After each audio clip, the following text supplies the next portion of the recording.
Hi, I'm Megan. Welcome to today's live reading of Escape to the Southland by TJ Beach, presented by Itsy Bitsy Book Bits. Join me. Chapter 1, Cowra, Australia. Georgia tottered from the toy box. Mama, is that for me? Her daughter offered a slightly dribble-stained wooden block, but Jill beamed as if it were a diamond necklace. Shall I put it on your tower? Vigorous nods, a delicious giggle. Jill added it to the wobbly stack. The gleam in George's eyes said she'd wreck it sooner rather than later. She made a stuttering three-point turn for the toy box and wobbled across the carpet with fists balled in fierce determination. A doorbell rang, not at Jill's rear granny flat, an insistent tinkle from the main house at the front. Jill's heart clenched. She told herself to breathe. It would be nothing. A courier with a parcel, a friend calling on her landlady, Audrey. But she had to check to be sure. With a glance at the broom cupboard where she kept a cheap suitcase packed with a change of clothes, a toilet bag, and all the cash she could spare, Jill sidled to the window. She fitted the net curtains to herself to shade the living room in summer, she told Audrey. More to the point, they let Jill look out without being seen. A 15-meter cement path flanked by flower beds separated Audrey's door from Jill's. Their cars were in the double garage behind the house, which had direct access to an alley. In a minute, Jill could be on the Midwestern Highway, headed to any point on headed to any point of the compass, Bathurst, Orange, Cootamundra, or Canberra. A lock clicked loud in the rural summer calm as Audrey answered the bell. Jill held her breath. Her landlady leaned out, smiling, wiped her hand on her apron, and pointed to the granny flat. A man in jeans and a blue polo shirt, graying hair, wraparound sunglasses, stepped back from the porch. He said, "Thanks, ma'am." And an icicle plunged into Jill's chest. The accent was American. Jill scooped up her baby and the car keys, hauled the suitcase out of the cupboard, and sent George's blocks flying as she charged out the back door. Chapter 2, Owatura, New Zealand, 5 years later. She hunched over the basket of freshly ironed laundry for the dash to the carport. Clouds were banked heavily gray over the snow-topped hills behind Libby's weatherboard cottage on Honeysuckle Lane. Sheep huddled under the single totara tree in the middle of the paddock. Rain coming, not that a winter shower was ever far away in Otago, New Zealand's most southerly province, so different from Australia and Southern California, where bad weather came in fierce short storms. Libby made it to her little Diatsu as the rain flurry cold enough to be sleet splattered the corrugated iron carport roof and Libby's ankles. She ducked into the driver's seat with a hand over her head. Libby's hair was convict short these days, but she still hated getting it wet. The car started after half a dozen spins and the windscreen wipers cleared most of the rain, with hesitant but mostly effective swishes. The Diatsu was battered but astonishingly reliable. Libby liked to think she was too, and that's why she'd nip into town before she picked Georgia up from school. Libby had promised Bianca, her best customer, that she would launder her husband Andy's lucky shirt in time for an important presentation that night. Vinanka worked in a family business, a furniture store, in a row of 1920s stuccoed shops across the domain from the council offices and Owatura's only two-story building, the pub. Libby spotted Vinaka's sporty mint green Kia among the SUVs and farm trucks in the diagonal parking opposite the store, so she parked alongside and texted, "Here, parked next to you." Vinaka texted back seconds later, "Awesome, come in out of the rain." There was barely more than a light drizzle now, so Libby pulled up the hood of her jacket and stepped around the puddles into the warm embrace of Leyendecker's Homeware's eclectic jumble of handcrafted chairs, tables, beds, and cabinetry. An easy chair stood out from the low hum of rustic charm and polished local timber.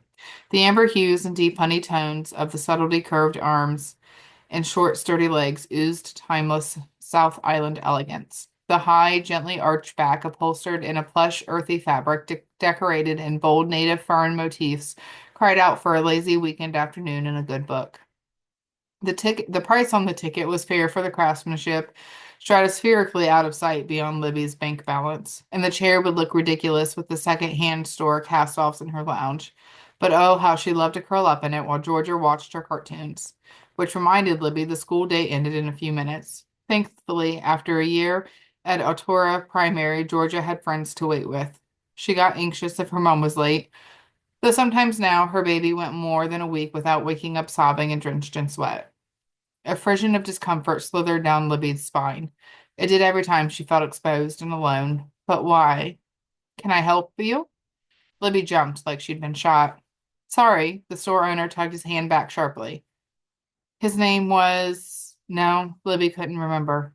Vanika's brother, one of those tall, attractive men with broad shoulders. He moved with assured, athletic grace as if the world would bend to whatever he demanded, which made Libby feel even tinier than she actually was.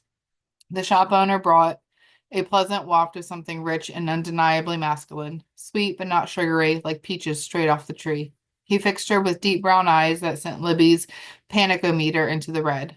Attractive, eligible businessmen didn't look at struggling single mothers, as if she could risk doing anything about it if he did. She pressed her palm into her chest and forced a smile. You startled me a little.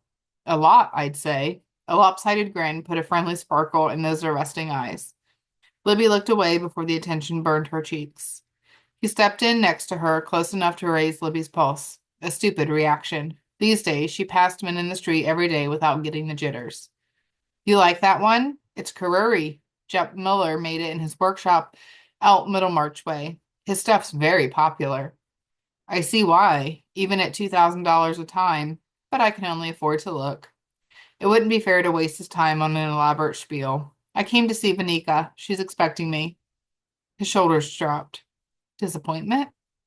The store looked successful, clean and airy, full of stock, but if a missed sale was that important, they must be struggling. He reset his smile. I could give you a new customer discount. No, I... Hang on. If he was that desperate, the wonderful chair might not be out of the question. She shouldn't let the opportunity pass. How much? He cocked his head to one side. For you? 10% off. Libby chuckled, hope evaporating. $1,800 was no more attainable than 2,000. I still can't afford it. He frowned. Frustrated? Well, Libby couldn't help him there. And before you ask, I'm not interested in a loan. You'd be surprised how little... I'm sorry. Time to shut down the worthless discussion. Is Vanika here? I'm on a bit of a deadline. The owner's sister stepped out of the office on cue, tall and lean like her brother, with the same rosy complexion, eyebrows raised. Odd that she popped up all of a sudden. Why didn't she say hello if she knew Libby was there? Excuse me, Libby told the owner. Thank you, but I really can't afford new furniture. She marched to the sales desk, back straight, relieved to escape the disturbing cloud of masculinity, trying not to acknowledge the budget-friendly, mass-produced furniture at the back of the store. She couldn't afford that either. Hi, Vanika. I've got your laundry in my car. Oliver sat in Jep's easy chair, fiddling with the price tag while he watched the woman walk out with his sister. She looked great from behind. The woman, not V. His sister returned carrying shirts on hangers, but stopped in front of him. Well? Oh, she can't afford it. Not the chair, dumbass. Did you ask her out? Oliver dropped the tag. What? You know, on a date. Two adults, alone. Why would I ask her out? Oliver tried to brush off his embarrassment by playing dumb. Total failure. You're both available. You're a guy. She's a girl. At least I'm fairly sure you're a bloke, unless you've switched since we were kids in the bath together, because you fancy her. No, I don't.